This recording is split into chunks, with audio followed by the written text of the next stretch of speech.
Welcome back. As earlier mentioned, Kenya is preparing to host UNEA-7, the world's top environmental decision-making forum. But it comes at a challenging time for the country. We've experienced deadly floods, prolonged droughts, rising plastic and industrial pollution, and worsening air quality continues to threaten communities and ecosystems. Yet Kenya is positioning itself as a regional climate leader, and that is indeed good news. We are going to be championing clean energy, restoration and ambitious environmental policy. So the question now is whether the country can actually turn that global leadership into real progress here at home.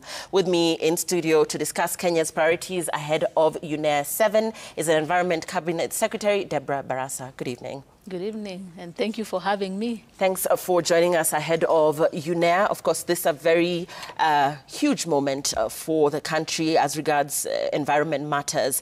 I want to get into this year's theme, which is Advanced Sustainable Solutions for a Resilient Planet. What exactly does this mean for Kenya?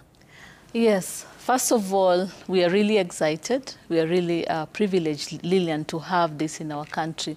We have the highest decision-making body in matters environment. The discussions are taking place here in Kenya. These are convening of ministers across the globe. We have experts, we have CSOs, that's the civil societies. We have partners, both developing, implementing partners, and we are talking about matters environment. And we need to steer action. We need to steer action to deal with the environmental challenges, especially those that are of priority. And you know, in the world currently we have overlapping crises. We have climate change challenges, environmental challenges, pollution, among others, and we need to really look into it. And so we are happy because we're talking about sustainability, we're talking about resilience. We want to come up with pragmatic solutions that will be able to steer the world forward and to address the key priority environmental challenges. Yes, and so when we talk about key priority environmental challenges, just looking at what we know Kenya has been concerned about environment-wise, how is the country planning to position itself to influence global environmental policy and highlight its own progress? We're talking about initiatives such as the tree growing, of course, very ambitious project, we keep calling it that. But in terms of positioning itself, where are we at? Yes. So first of all, we are not just hosting. We want to be regional, we want to be global leaders and champions in matters environment. And there are a lot of investments that Kenya has done. First of all, there's the renewable energy, where we have 92% being renewable energy in Kenya. We also have climate-smart agriculture. And in the Ministry of Environment, you know, the President has told us about the 15 billion tree-growing campaign, which we are really passionate, and we believe that we can be able to achieve and even surpass the targets that have been given. Again, there's the circular economy and also the conservation component using a community-based organization. So there's a lot, and yet we are a climate vulnerable nation. And so we believe we have a lot to share when it comes to best practices. We have a lot to share in leadership, and also in order for us to support when it comes to resolutions and decisions that will be made when it comes to global environmental governance. Right, and CS, you say very rightly that we are a climate vulnerable nation, but this is not unique to Kenya. It is a continent's issue. Africa carries some of the highest climate vulnerability. So in terms of Kenya and Africa speaking as one voice, are there plans to champion Africa's collective priorities when it comes to the environment? Absolutely, absolutely. Since we are the host country and we are part of Africa, we will definitely amplify the voice of Africa. We'll have to ensure that we are ensuring that the realities of Africa are going to reflect in these resolutions. We are climate vulnerable nations. We face rising temperatures. We face erratic rainfalls, among others. And so we need to ensure that our voices are heard. And key, what we need to support and what the African group of negotiators has really called us to support, one of them is climate financing. We need to see predictability. At times the resources are limited, at times they are high based on the global situation, you know, the peace, the stability and all that.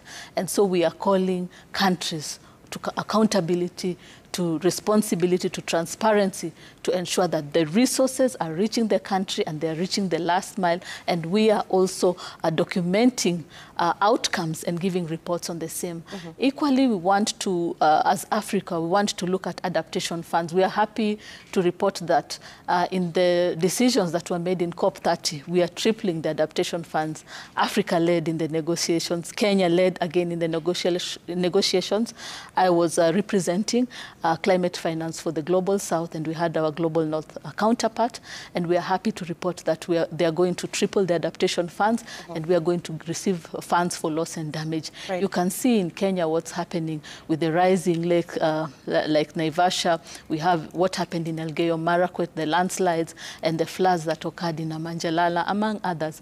And so we need to ensure that resources are there, because climate change is happening and it has impact not only on the planet but the people. Right. And additionally, what I need to say, Lillian, sorry for cutting you short, is capacity building and technologies transfer.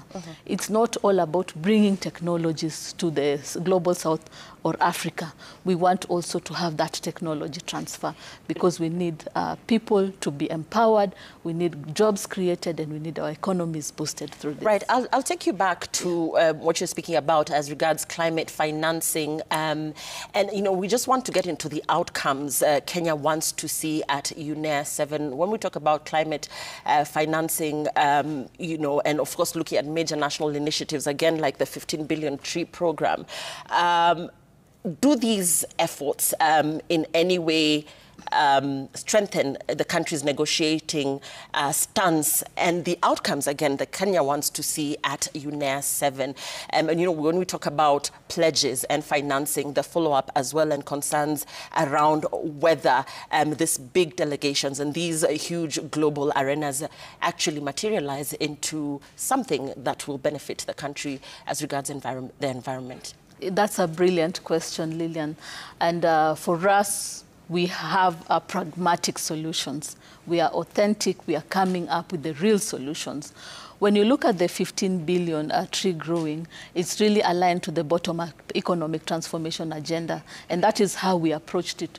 We wanted to ensure that we are building on our economy, we are creating jobs as we restore our ecosystem and as we look at climate resilience.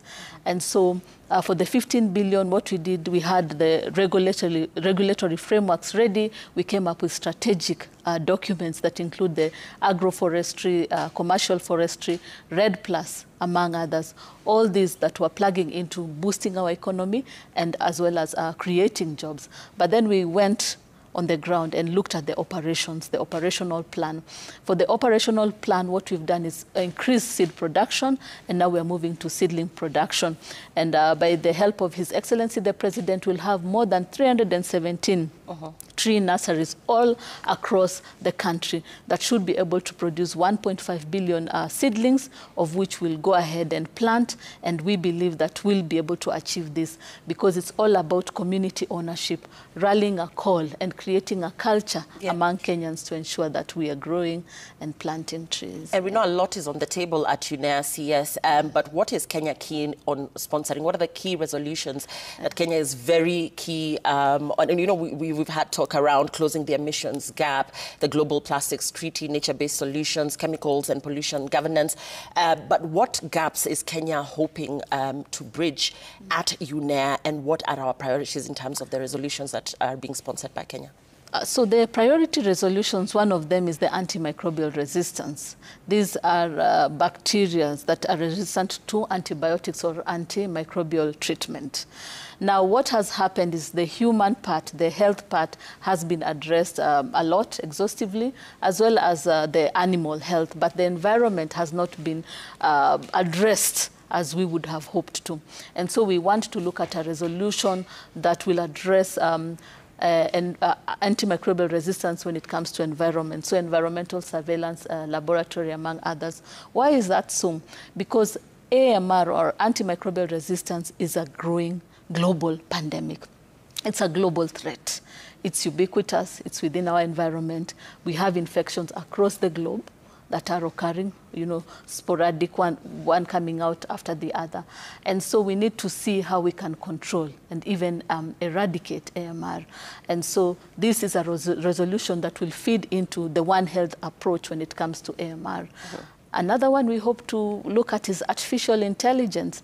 And there are good things about it. I mean, when you look at AMR, the high resolution, it can support us when it comes to reviewing, monitoring ecosystem restoration, environmental concerns, among others. But when you look at the flip side, we have minerals that are, and land degradation because of minerals. We have electric or e-waste production, and we have energy utility, and those things need to be addressed exhaustively, even as we look at protecting our environment. So we hope for that, as well as sports for sustainability. Right. Yes. Okay, yes. Fine. And as we close, inclusion is a big conversation locally and globally. So looking at the communities that are directly affected by climate change, and just looking at the people who feel the brunt of this, really looking at the participation of the youth, women, local communities, of course, civil society. How will, as we close, of course, does UNEA, being hosted here in Kenya, ensure meaningful participation of these ecosystems? Most definitely. Their voices will be heard, and that is because we want pragmatic solutions. We want inclusion of all within this. They will have a day when they will be able to also discuss their concerns. We have exhibitions, and we are calling out on youth and women also to come and share some of their best practices, because these are platforms that, again, will create networks, will create ownership as a country, as well as be able to get resources to support some of these wonderful interventions. Yeah. Deborah Barasa, CS Environment, we thank you so much for your time on Friday night. Of course, looking forward to Kenya hosting UNEA-7, the world's top environmental decision-making forum. That will be happening right here in Nairobi, starting Monday to Friday next week.